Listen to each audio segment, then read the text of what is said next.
Alô você, meu aluno do Brasil todo. Vamos começar a segunda parte aqui das formas de provimento, correto? Lembrando que formas de provimento são formas de preenchimento de cargo público. Lembrando que as formas de provimento na Lei 8.112 de 90 só existem 7. E essas 7 são chamadas formas taxativas ou rol taxativo de formas de provimento. Ou seja, está aqui a forma de provimento, não está aqui, não é forma de provimento. Para tanto, a gente vai ver as formas de remoção, as formas de deslocamento, que são remoção e redistribuição, e você vai ver que logo abaixo das formas de deslocamento no 8.112 vem bem explícito. Remoção e redistribuição não geram provimento, tampouco vacância. Por enquanto, vamos começar a ver aqui as formas de provimento. Bem, vamos agora ver a forma de provimento reintegração.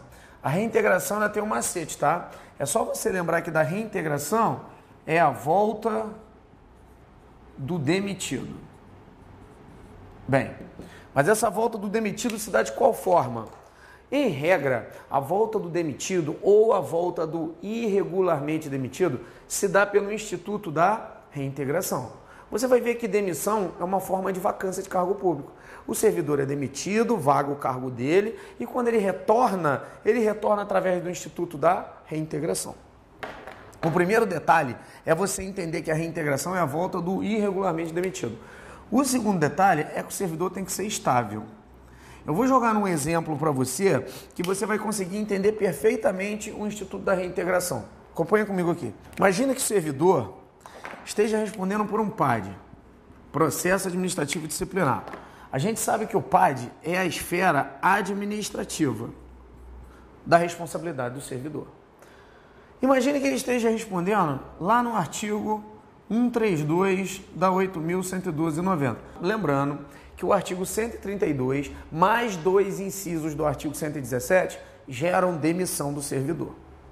Imagine que ele esteja respondendo pelo 132 nos crimes contra a administração pública. Você sabe que crime contra a administração pública, de acordo com a 8.112/90, lá no artigo 132, ele gera tanto a demissão do servidor,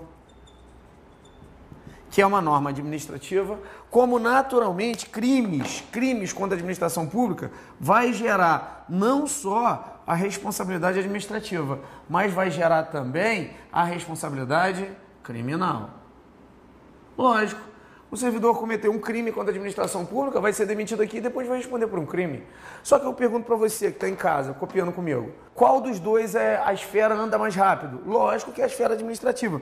O PAD, para você ter uma ideia, ele tem o prazo de 60 mais 60 dias. Lá na esfera criminal, às vezes pode perdurar por anos o processo. Aí o servidor, que eu vou colocar o nome dele de A, é demitido. Servidor demitido.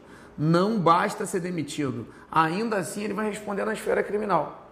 Aí chega na esfera criminal, demora lá, vamos supor, 1 ano para ser processado. Depois de 1 ano, vem a sentença dele. Opa, o A foi absolvido. Aí eles vão perguntar para você qual é o tipo de absolvição. Aí depende. Se a absolvição vier por negativa de autoria, NA é negativa de autoria, ou inexistência do fato. Negativa de autoria ou inexistência do fato.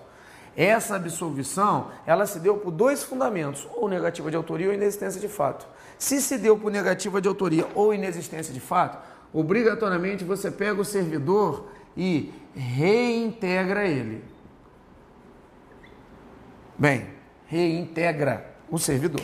Agora, depois desse croquisinho rápido, vamos entender os detalhes.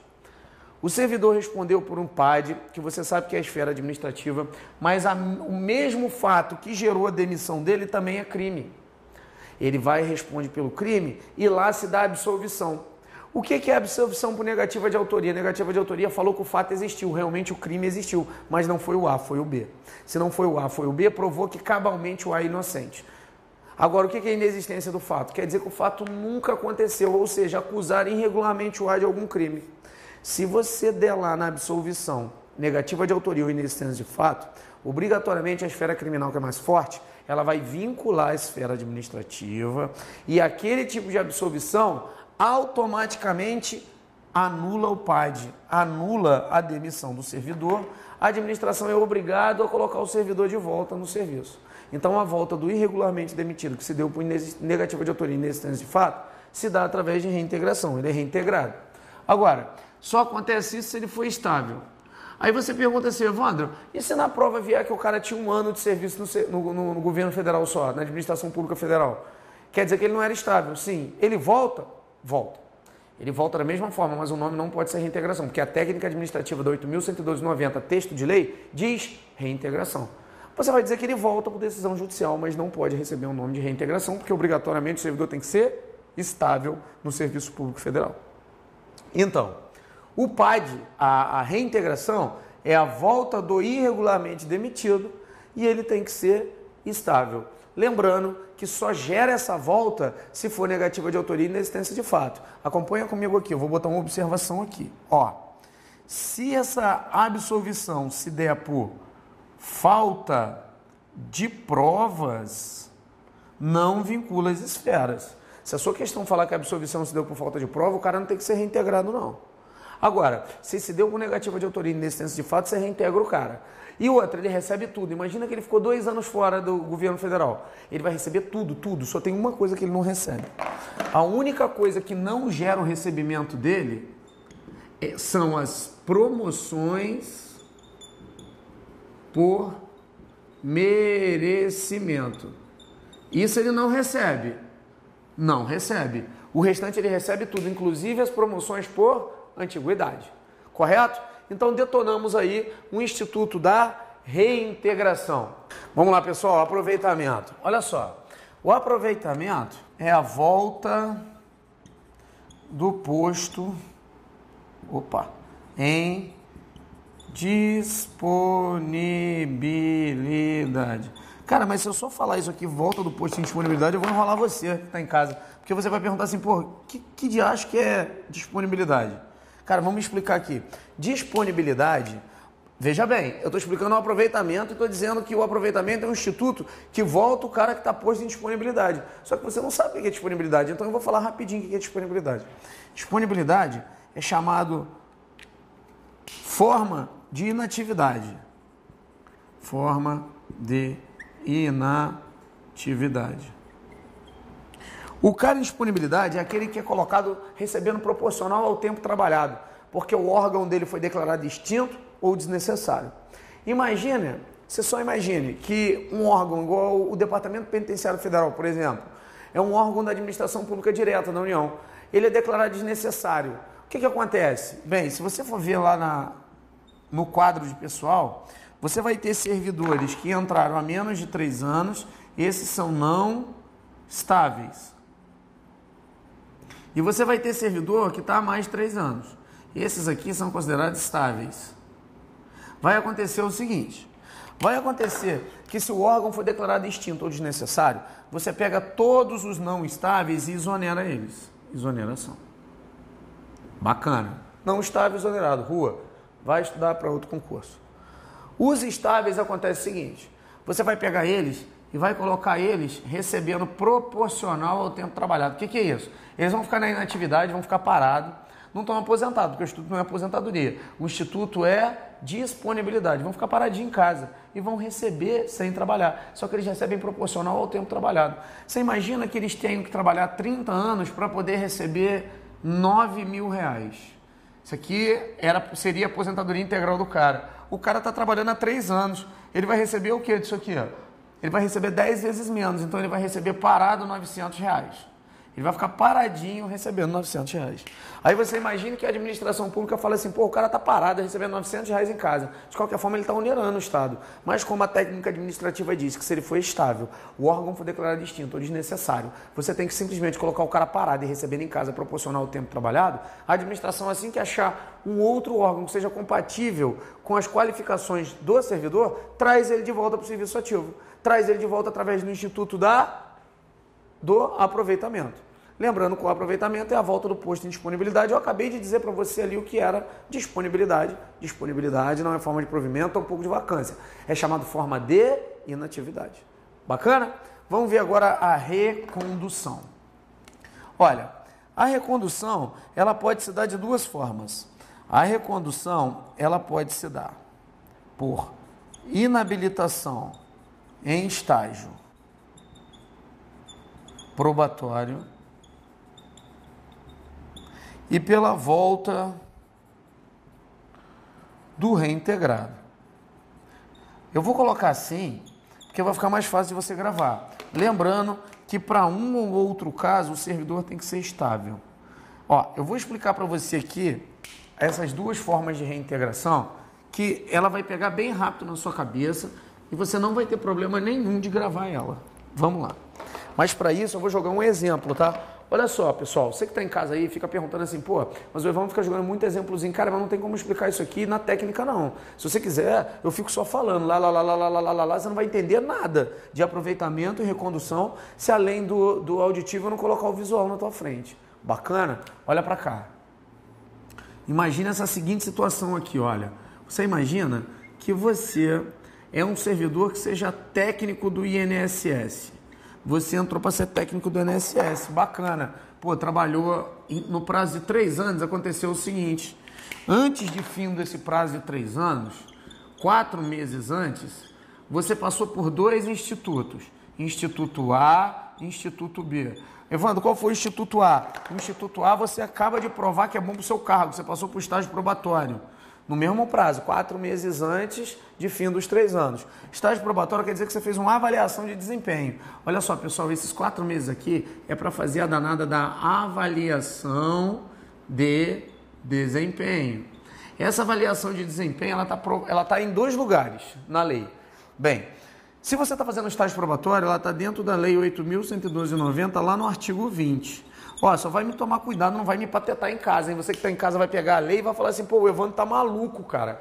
O Evandro está dizendo para mim que o prazo do estágio probatório é de 3 anos, mas eu estou lendo o artigo 20 aqui, está dizendo 24 meses. Meu filho, o STJ, o ministro Félix Fischer, do STJ decidiu que o prazo do estágio probatório é de 3 anos. Esse prazo não é de 24 meses igual está na lei não, tá? Na lei está sem eficácia. Aí você pergunta, por que não mudou a lei? Não mudou porque, de acordo com a LIC, Lei de Introdução ao Código Civil, só outra lei expressamente determina que uma lei passada tenha um instituto retirado, ou então revogue ela completamente. Isso não aconteceu, aquilo ali é uma decisão jurisprudencial. Decisão jurisprudencial não tem força de modificar a lei. Então você vai dizer o seguinte no teu cabeção aí, você vai dizer que o prazo do estágio probatório é 3 anos e ponto final, acabou. Não inventa moda. Que tu quer contra-cheque, não é? Você não quer ficar inventando moda. Então, o estágio probatório está previsto na Lei 8.112/90, no artigo 20. E a estabilidade, que é um instituto totalmente diferente, está previsto no artigo 41 da Constituição Federal. Mas para um ou para outro, você tem que passar no estágio probatório, você tem que passar pela avaliação de desempenho. Aqui você tem que passar pelo ACADPROREA. O que é isso? Assiduidade, capacidade iniciativa, disciplina, produtividade e responsabilidade. Esse para o estágio probatório. Na estabilidade, que é do artigo 41, diz que você tem que passar por uma avaliação de desempenho, mas não diz qual é. Tanto faz um ou tanto faz outro, você 4 meses antes vai ter que fazer essa avaliação de desempenho. O estágio probatório você prova que é bom para o cargo. Na estabilidade, você vai provar que é bom para o serviço público, você está estável. Ah, bacana. Aí você está lá, técnico do INSS, 4 meses antes dos 3 anos, você passa tanto pelo estágio probatório quanto pela estabilidade, tranquilo, provou que é bom para o cargo, provou que é bom para o governo federal, está trabalhando lindo da vida lá no INSS. Um belo dia tu faz concurso para agente da Polícia Federal e passa. E aí, o que faz? Pergunto para você, governo federal, governo federal? Sim, governo federal, governo federal. Você vai pedir aqui uma vacância que a gente vai ver daqui a pouco, que é chamado pós-assunto cargo inacumulável. Você vem para cá e começa a trabalhar. Mesma coisa. Você vai ter que passar o prazo de 3 anos, 4 meses antes, você vai ter que fazer o estágio probatório, porque o estágio probatório, toda vez que você troca de cargo, você tem que fazer. Estabilidade não precisa. Aí acontece o seguinte, você ficou inabilitado no estágio probatório. O que acontece com você? Se você ficar inabilitado no estágio probatório no segundo cargo, você já era estável no Serviço Público Federal e tinha passado no estágio probatório no cargo anterior, você é, olha aqui, reconduzi-lo. Essa é a primeira forma. Reconduzi-lo. Isso porque você ficou inabilitado aqui e já era estável. Tá aqui, ó. Primeira forma. Inabilitado em estágio probatório quando você já era estável no serviço público. Agora, a volta do reintegrado. Olha só que eu fico dando esses exemplos aqui, meu povo, você que está em casa, mas eu vou dar uma vertente da lei, tá? Porque esse exemplo que eu vou dar agora é de pura desgraceira. Mas não tem problema não, olha aqui. Imagina que você passe para... Você é técnico do INSS, agora eu vou mudar, que eu vou piorar a situação. Não é agente da Polícia Federal, não. Você passou para o auditor da Receita. Mãe do céu, Maria José. Passou para o auditor da Receita, você fica doido, né? Até eu falar o nome auditor da Receita, já deixa até o câmera ali, ficou doido. Até ele quer ser auditor da Receita. Mas tranquilo. Não é porque auditor deve ser bom, não, cara. O troço é tão difícil que fica todo mundo louco nesse cargo. Mas bacana. Você está nesse cargo aqui e só tinha 70 vagas. Cara, tu foi o 71 do concurso. Olha que azar o seu. Os 70 tomaram posse. Só que desses 70 aqui, alguém foi demitido. Pum, o cara foi demitido. Tinha mais de 3 anos. Vamos colocar o Instituto da Reintegração direitinho. Foi demitido. Se foi demitido, demissão gera vacância, né? Agora tem 69, gerou uma vaga. Você é o próximo da lista. Aí você é chamado e começa a trabalhar aqui. O que acontece? O cara é reintegrado no cargo dele, a vaga é dele. Se deu negativa de autoria e inexistência de fato, ele é reintegrado, a vaga é dele. O que acontece com você? Em regra, se a vaga é dele, já não tem mais vaga para você, você que tomou posse aqui, você vai ser reconduzido ao antigo cargo se você já era estável aqui. Ah, mas e aí, Evandro? O governo federal faz isso? Faz não, ele deixa você trabalhar como excedente. Mas a técnica administrativa é essa, de recondução. Se ele quiser, ele pode fazer. Correto? Então nós vimos aí, olha, na recondução nós vimos a inabilitação em estágio probatório e vimos a volta do reintegrado. Beleza? Vamos ver agora na sequência as formas de vacância. Lembrando que as formas de provimento são 7 formas taxativas e nenhuma outra. Nomeação, promoção, readaptação, reversão, reintegração, aproveitamento e recondução. Pessoal, vamos trabalhar agora as formas de vacância, tá? O que é vacância? Vacância é vaga do cargo. Pode se dar de 7 formas. Assim como no provimento, essas 7 formas são chamadas de rol taxativo. Se está aqui, é. Se não está, não é. Vamos ver a primeira parte. Ou a primeira, que é a exoneração. Olha só, meu povo. A exoneração, primeira coisa, primeiro dado que vocês têm que ter da exoneração. O primeiro dado é que ela não é punição, tá? A exoneração não pode ser classificada como punição, porque a punição são um rol taxativo que a gente vai ver lá na frente. A exoneração ela pode se dar a pedido e ela pode se dar de ofício. Lembrando que a exoneração a pedido ela pode se dar a qualquer tempo. Evandro, me dá um exemplo de exoneração a pedido. Meu filho, tu está trabalhando no governo federal, seja estável ou não estável, ganhando a loteria, 10 milhões, o que tu vai fazer? Pô, tu pede para ir embora, né? Tu pede para ir embora através da exoneração. Não pode se estiver respondendo PAD. Se estiver respondendo PAD, você não pode pedir exoneração a pedido. Tem que ficar até o final do processo administrativo disciplinar para depois pedir exoneração. Exoneração de ofício. Exoneração de ofício ela pode se dar de 2 formas. Primeiro, é a regra que é de servidor não estável. E existe a exceção que é de servidor estável. O legal é que até 98 o servidor estável não podia ser exonerado. A exoneração de servidor de ofício estável se deu a partir da emenda constitucional 19 de 98. O mesmo que trouxe o princípio da eficiência. Aqui o servidor pode ser exonerado por 2 formas. Primeiro, falta de desempenho e por excesso de despesa com o pessoal.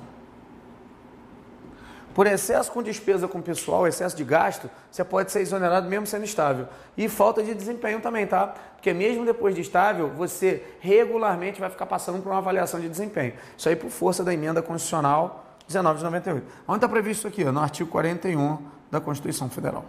Tranquilo? De 88. Beleza. E você também tem situações de ser exonerado de servidor não estável, que é a regra. Eu vou dar 2 exemplos, só existem mais, tá? Mas eu vou dar só 2 exemplos. Primeiro, se, por exemplo, carga em comissão. Cara, carga em comissão é aquele de livre exoneração, livre nomeação e livre exoneração. Coloca a hora que eu quero, tira a hora que eu quero. Então, você pode, porque o cargo em comissão o cara jamais ganha estabilidade. Então, eu posso dizer que é exoneração de ofício de servidor não estável. E também, se você não entrar em exercício no prazo legal. Pô, qual é o exercício no prazo legal? Você sabe que da nomeação para posse você tem 30. da posse para o exercício, você tem 15. Se você não entrar em exercício no prazo de 15 dias, você vai ser exonerado. Então vamos lá. Exoneração, que é a primeira forma de vacância, ela pode se dar a pedido, não pode se estiver respondendo um PAD. E ela pode se dar de ofício. Pode ser de servidor não estável e de servidor estável. Lembrando que servidor estável é a novidade na emenda constitucional 19 de 98, está lá previsto no artigo 41 da Constituição. Falta de desempenho, excesso de despesa com pessoal e exoneração do servidor estável. Essas duas formas aqui, olha só, forma 1 e forma 2 é novidade e entrou com a emenda 19 de 98. Bacana? A regra é que seja não estável. Vamos agora, olha só, promoção e readaptação. Promoção e readaptação, lembrando que promoção é tanto forma de provimento quanto forma de vacância, readaptação também. Promoção não é a troca de cargo, porque a ascensão e acesso foi declarado inconstitucional, e readaptação é a limitação física ou mental do servidor. Isso aqui já foi visto nas formas de provimento. Demissão, tranquilo, meu povo, é a forma de vacância diretamente ao desligamento do servidor em caráter punitivo. Aposentadoria, correto, aposentadoria é uma das formas de inatividade. O servidor, quando vai aposentado, não leva o cargo. Ele foi embora, se aposentou, o cargo fica, tranquilo. Falecimento, a mesma coisa, piada podre. Mesmo que você queira, você não consegue levar o seu cargo para o túmulo. Então, isso aqui não tem o que falar. Agora, posse em outro cargo inacumulável, sim, a gente tem que falar. Toma muito cuidado, posse em outro cargo inacumulável. Vou dar um exemplo. No último concurso do TRT de 2010, a banca veio e ela fez o seguinte, ela colocou direitinho. São formas de vacância. Exoneração, promoção, readaptação, demissão, aposentadoria, falecimento, posse em outro cargo acumulável. Ela arrebentou meio mundo, porque a forma de vacância é posse em outro cargo inacumulável. Para explicar posse em outro cargo inacumulável, eu vou explicar para você, olha para cá, posse em outro cargo acumulável. Isso aqui não é a forma de vacância não, tá, meu povo? Pelo contrário, é a fórmula de acumulação legal de cargo público. Onde está previsto isso? Está previsto lá na Constituição Federal de 88, olha, está previsto na Constituição Federal de 88, no artigo 37, inciso 16. Lá diz o seguinte, que você pode acumular 2 de professor, 1 de professor com mais um técnico ou científico, ou 2 de profissionais da área de saúde. Aí você pergunta assim, Evandro, essas acumulações legais de cargo público valem para onde? Filho, olha para cá. Vale para toda a administração direta e indireta. Quem é administração direta? Estados, DF, municípios e a União, que eu esqueci aqui em cima. E é também a autarquia, fundação, sociedade de economia mista e empresa pública. Olha só, toma cuidado que as bancas examinadoras costumam vir trazendo que a acumulação do artigo 37, inciso 16 da Constituição, que são essas 3 formas, não alcançam, por exemplo, sociedade de economia mista e empresa pública. Alcança sim, tá? Meu filho, se você estiver trabalhando no Banco do Brasil, mesmo que haja compatibilidade de horários, você não pode acumular esse emprego público, esse contrato seu público aqui, com qualquer esfera não, tá? Você não pode trabalhar, por exemplo, na compensação de cheque no Banco do Brasil de noite e ir trabalhar na Caixa Econômica Federal de dia. Cara, tem compatibilidade de horários, mas a própria Constituição trava, porque você não está em 2 de professor, você não está de 1 de professor com técnico ou científico, e você também não está com 2 de profissionais da área de saúde. Agora, Evandro, eu posso acumular um se o meu cargo for considerado técnico. Exemplo, eu faço um concurso do Banco do Brasil e o cargo é considerado técnico. Eu posso trabalhar no Banco do Brasil de dia e dar aula à noite numa universidade federal ou estadual? Pode, sem problema. Aí você pode. Tranquilo? Então eu dei para vocês a posse em outro cargo acumulável, eu dei as 3 formas que você pode acumular de acordo com o artigo 37, inciso 16 da Constituição Federal, e eu disse aonde se implica a parte da acumulação legal de cargo público. Isso que eu dei aqui é posse em outro cargo acumulável, ou seja, a parte da acumulação legal. A vacância, o nome é diferente, é posse em outro cargo inacumulável. Olha aqui, acompanha comigo aqui. O que é posse em outro cargo inacumulável? Imagine que você está no INSS. Cara, tu está no INSS, tu já é estável no serviço público. Legal. Você passa por um concurso da Polícia Federal. Eu vou te perguntar, você pode acumular? Aí você vai falar assim, pô, Evandro, de acordo com o artigo 37, inciso 16 da Constituição, eu não posso acumular, não. Se você não pode acumular, você tem que sair daqui e ir para cá. mas a própria 8.112,90 ela é legal contigo. Ela diz o seguinte, olha, se você é estável no serviço público, você está no governo federal e você quer ir para outro cargo no governo federal, mas você quer garantir esse cargo aqui, porque se você passou no estágio probatório, você provou que é bom para esse cargo, você provou que é bom para técnico do INSS. Passou para ser agente da Polícia Federal, você sabe que você tem que passar para o outro estágio probatório. 4 meses antes, o prazo de 3 anos, você tem que fazer o estágio probatório. Aí você ficou inabilitado no estágio probatório. O que acontece com você? Se você pediu posse em outro cargo inacumulável, quer dizer que você veio tomar posse num cargo que você, de acordo com a Constituição, não podia acumular, mas se você ficar inabilitado no estágio probatório, você pode ser reconduzido ao cargo anterior. Ou seja, posse em outro cargo inacumulável é a forma de vacância que mantém um vínculo de servidor no governo federal. Ah, Evandro, mas eu não sabia pedir exoneração aqui. Meu filho, se você pedir exoneração aqui, você vem para cá. Se você ficar inabilitado no estágio probatório, você não pode voltar, não. A recondução se dá a partir do momento que você pede vacância em posse em outro cargo e inacumulável. Bacana, né? Acabamos de ver aí, então, acompanha aqui comigo, as formas de vacância de cargo público. Você já sabe que são 7. Exoneração, promoção, readaptação, demissão, aposentadoria, falecimento e posse em outro cargo inacumulável. Lembrando que essas duas aqui são as coringas, tá?